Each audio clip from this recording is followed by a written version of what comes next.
ทราบซึ้งยังคิดตาหนึ่งถึงบ้านนาอยู่พอว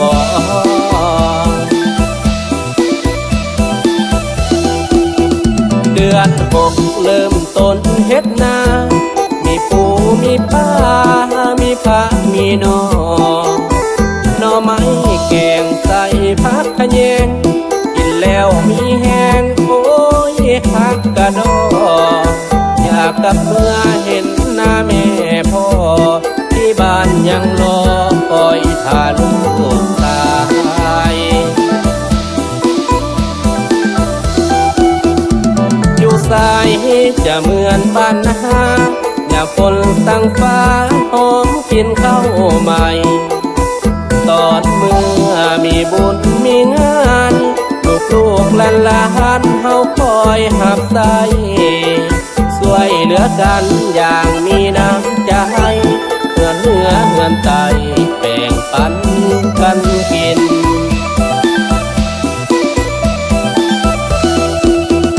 ชีวิตของคนสาวนาเอาลังสู่ฟ้าเอาหน้าสู่ดินแต่สาวนาบอกเคยอดกิน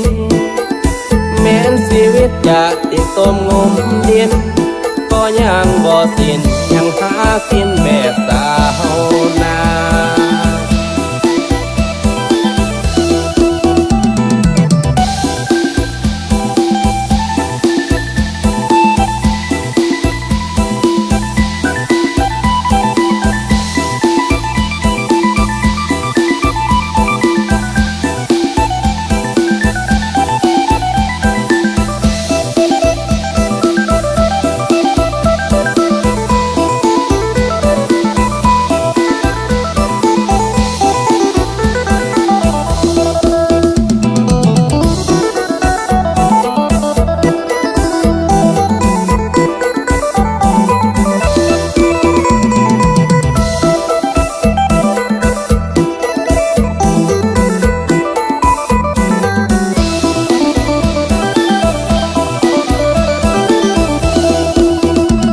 สาย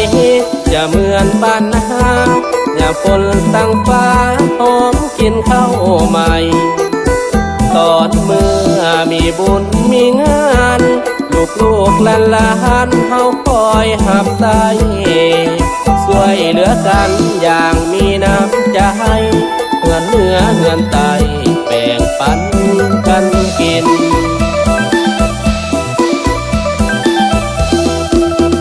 ชีวิตของคนสาวนาเอาลังสู่ฟ้าเอาหน้าสู่ดินแต่สาวนาบอกเคยอดกินแม้นชีวิตจะติดต้มงมดินก็ยังบ่สิ้นยังหากินแบบสา